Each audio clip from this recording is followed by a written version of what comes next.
The envelope sat on my kitchen table for 3 days before I opened it. DNA Diagnostics Laboratory. Results for Liam Carter, age 10, and Sophie Carter, age 8. I'd ordered the test on a whim, a stupid, paranoid whim after my mother-in-law made an offhand comment at my wife's funeral. "It's amazing how neither of them looks anything like you." I'd laughed it off. Genetics are funny that way, right?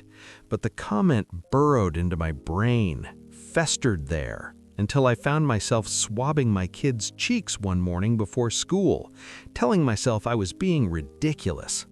The results said otherwise. Probability of paternity, 0%.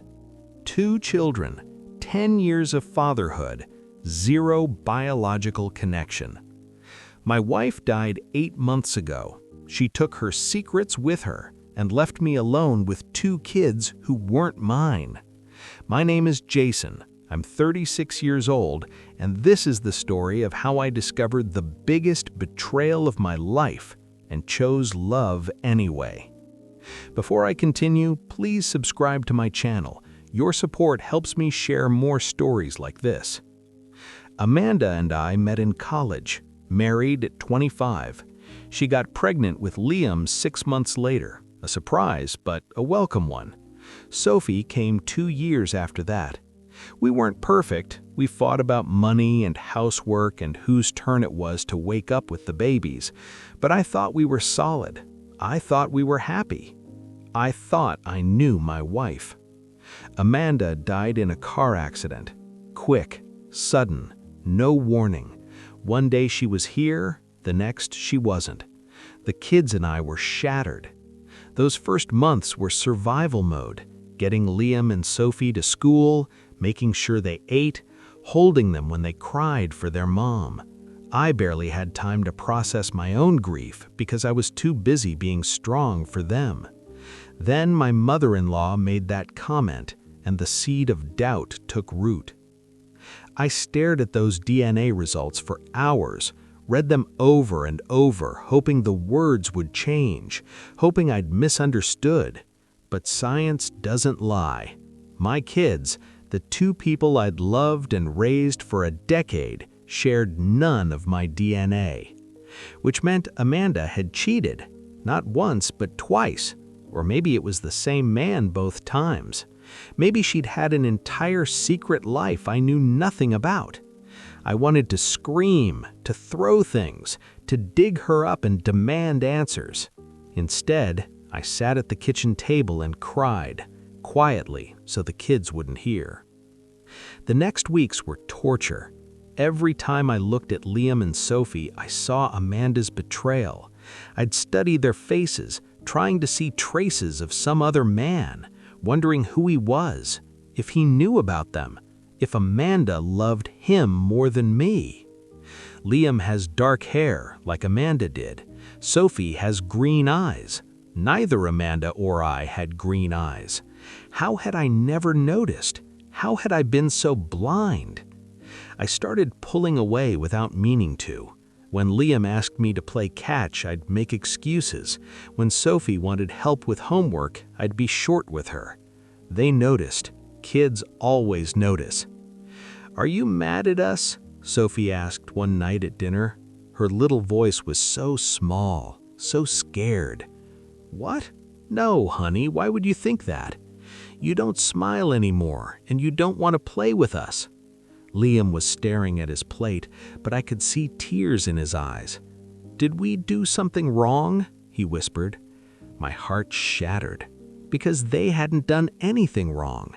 They were innocent in all of this. They'd lost their mom, and now they were losing their father too, not to death, but to bitterness and resentment. That night, after I put them to bed, I stood in the doorway of Sophie's room and watched her sleep, her stuffed bear tucked under her arm, her nightlight casting stars on the ceiling. I remembered the night she was born, how Amanda was exhausted but glowing, how I'd held this tiny, perfect baby and felt my entire world shift, how I'd promised to protect her always. That feeling, that overwhelming love. It had been real. Biology didn't make me feel that way. Being her father had. I walked to Liam's room. He was sprawled across his bed, one leg hanging off the side. He'd always slept like that, even as a baby. I'd spent countless nights sneaking in to put his leg back on the bed, worried he'd be uncomfortable. I remember teaching him to ride a bike, his first day of school, the way he'd run to me after soccer games, sweaty and excited, wanting to tell me every detail. "Dad, did you see that goal I scored? Did you see it?" Every single one of those memories was real. Every moment of the past decade had happened. The DNA didn't erase any of it. I found Amanda's old journal in the back of her closet. Part of me didn't want to read it. Part of me needed to understand. The entries about the affair started 3 years before Liam was born. A coworker. It had been brief, only a few months, but intense. She ended it when she realized she was pregnant. I'm terrified, but I love Jason. He'll be a good father no matter what. I'm choosing my marriage, choosing my family. There was another entry 2 years later, right before Sophie was born. It happened again. Same man. A moment of weakness at a work conference. I hate myself. But Jason is such a good husband, such a good father to Liam. If this baby isn't his either, I'll never tell, because he is their father in every way that matters. I read those words over and over. He is their father in every way that matters. She was right, and she was wrong.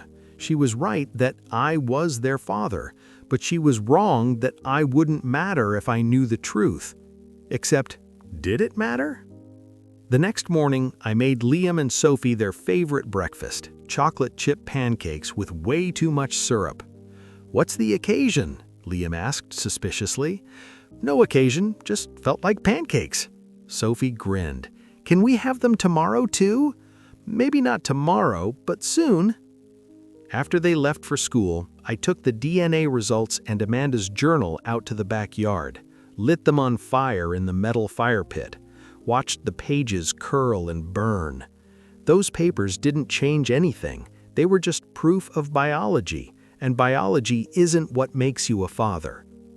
I thought about my own dad. He wasn't perfect, but he showed up, coached my baseball team even though he worked 60-hour weeks, sat through my terrible middle school band concerts, taught me to drive, helped me move into my first apartment. That's what made him my father, not shared chromosomes, showing up, being there, choosing to love me every single day.